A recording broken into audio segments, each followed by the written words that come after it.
चौथ माता की ये कहानी। किसी गांव में एक बूढ़ी माँ रहती थी। उनके एक बेटा भी था। वह बहुत गरीब थे। उनका बेटा जंगल से लकड़ी काट कर लाया करता था। उसी से उनका गुजारा होता था। बूढ़ी माँ धार्मिक प्रवृत्ति की थी। वो नियम पूर्वक चौथ माता का व्रत किया करती थी। जब बूढ़ी माँ का बेटा लकड़ियां काट कर लाता था तो बूढ़ी माँ उन लकड़ियों में से कुछ लकड़ी अलग रख देती थी और चौथ के दिन बेटी से छुपकर उन्हें बेचकर सामान लाती और 5 चूरमे के लड्डू बनाती थी। एक लड्डू अपने बेटे को देती और एक लड्डू खुद खाती और इस तरह वो चौथ माता की पूजा किया करती थी। एक दिन चौथ का दिन था। बूढ़ी माँ का बेटा अपनी पड़ोसन के पास गया तो उसने देखा पड़ोसन ने चूरमा बना के रखा है। तब उसने अपनी पड़ोसन से पूछा कि आज क्या त्योहार है जो आपने चूरमा बनाया है। तो पड़ोसन ने कहा, मैंने तो आज ही चूरमा बनाया है। तुम्हारी माँ तो हर चौथ के दिन चूरमा बनाती हैं, तुम्हें खाने के लिए नहीं देती क्या?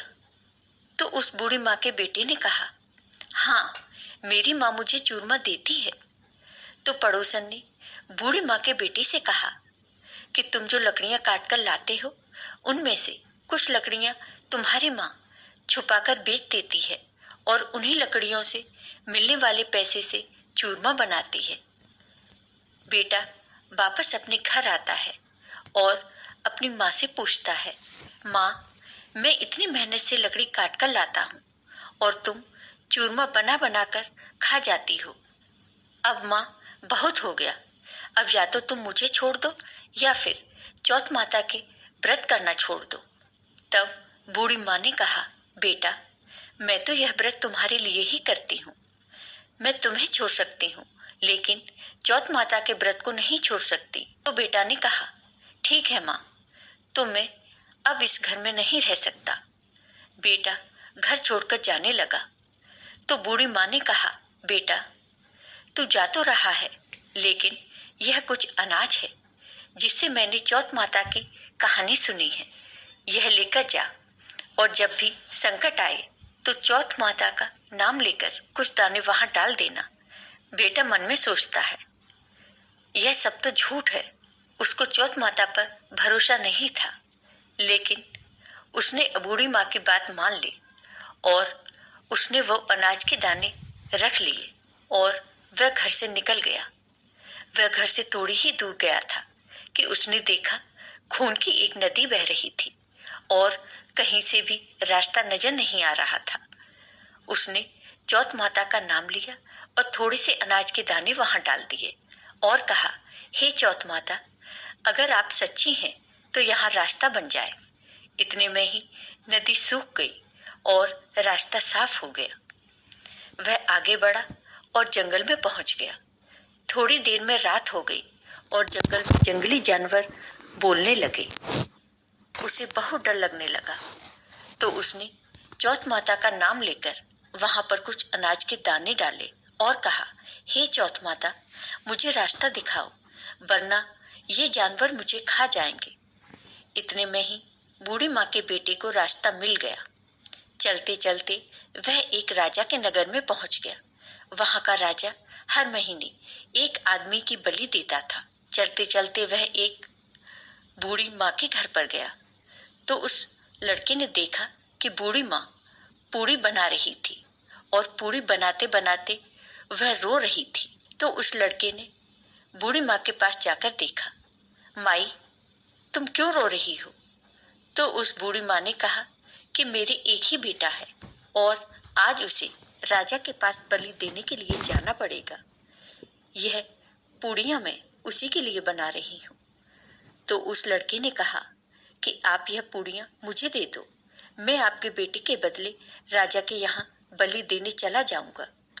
बूढ़ी माँ ने उसे पूड़ियां दे दी।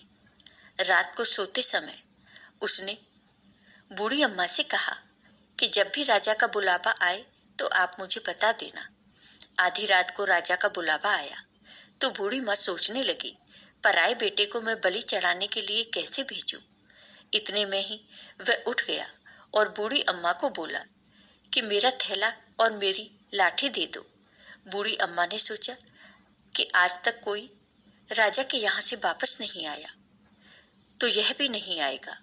राजा के आदमी उसे ले गए और आवा में उसकी चिनाई कर दी। तब उसने चौथ माता का नाम लेकर कहा, हे चौथ माता, आपने पहले भी मेरे 2 संकट टाले हैं, तो आप अब यह संकट भी टाल देना। इतने में ही आवा पककर तैयार हो गया। 2-3 दिन बीत गए। 2-3 दिन बाद आवा के पास बच्चे खेल रहे थे। उन्होंने आवा पर पत्थर मारा। उससे आवाज आई। बच्चे राजा के पास जाकर बोले, राजा जी, आवा पक गया है। राजा ने सोचा कि 6 महीने में आवा पकता था, अब की बार 3 दिन में ही आवा कैसे पक गया। राजा के आदमी ने वहां जाकर देखा तो वहां पर सोने चांदी के कलश हो गए। अब उनको उतारने लगे तो अंदर से आवाज आई कि धीरे धीरे उतारो, अंदर मानस है। राजा के आदमी बोले, इसमें तो कोई भी नहीं बोलता था, आज पहली बार कौन बोलने लगा है? कोई भूत बोलने लगा है। आवा के अंदर जाकर देखा तो अनाज उगा हुआ था। राजा के आदमी को बूढ़ी माँ के बेटे ने सारी बात बता दी। तो राजा के आदमी राजा के पास गए और राजा को सारी बात बताई। तो राजा वहां आए और उन्होंने बूढ़ी माँ के बेटे से पूछा कि तुम कौन हो और तुम कैसे बच गए? तो बूढ़ी माँ का बेटा बोला, मेरी माँ चौथ का व्रत करती है, मैं तो चौथ माता के प्रभाव से बच गया। राजा को उस पर यकीन नहीं हुआ, तो राजा ने उसकी परीक्षा लेने की सोची। राजा उससे बोला कि तुम एक घोड़े पर चढ़ जाओ और मैं दूसरे घोड़े पर चढ़ जाऊंगा। तुम्हारे हाथ पैर रस्सी से बांध देंगे। अगर रस्सी खुलकर मेरे हाथ में बंध जाएगी तो तुम्हारी चौथ माता सच्ची है। वो लड़का और राजा अपने अपने घोड़े पर बैठ गए। तो उस बूढ़ी माँ के लड़के ने थोड़े से अनाज के दाने डाले और कहा, हे चौथ माता, मेरी लाज रखना। इतने में ही उसकी रस्सी खुलकर राजा के बंध गई। राजा ने सोचा कि चौथ माता तो सच्ची है। उन्होंने अपनी बेटी की शादी उस बूढ़ी माँ के बेटे के साथ कर दी। वह वहीं रहने लगा। बहुत दिनों बाद उसने कहा कि आज हमारे गांव की तरफ बिजली चमक रही है। तो राजकुमारी ने पूछा, आपके गांव भी है? तो बूढ़ी माँ के बेटे ने कहा, हाँ, मेरा गांव है, वहां पर मेरी माँ भी है। हम अब अपने गांव जाएंगे। राजा ने उन्हें बहुत सारा धन देकर विदा किया। दूसरी तरफ बूढ़ी माँ लकड़ी तो काट नहीं पाती थी, इसलिए वह गोबर बीनकर उसे सुखाकर बेचकर अपना गुजारा करती। पड़ोसन ने उनके बहू बेटे को आता देखकर बूढ़ी माँ से कहा, माई, तेरे बेटे बहू आ रहे हैं और बहुत सारा धन लाए हैं। बूढ़ी माँ ने कहा, मेरे कर्म में बेटा कहाँ था? एक बेटा था जिसको तुमने सिखा बुझा के घर से भेज दिया। पर बूढ़ी माँ का मन नहीं माना और उन्होंने ऊपर चढ़कर देखा तो सच में ही उसके बेटे और बहू आ रहे थे। बेटे बहू अपने घर आए और अपनी बूढ़ी माँ से उन्होंने आशीर्वाद लिया और कहा कि माँ, हम चौथ माता के प्रभाव से ही बचे हैं।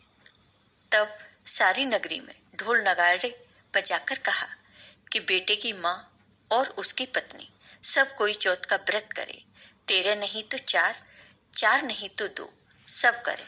तो हे चौथ माता, जैसे आपने बूढ़ी माँ पर अपनी कृपा की, वैसे ही अपने सभी भक्तों पर अपनी कृपा करना। जय हो चौथ माता की।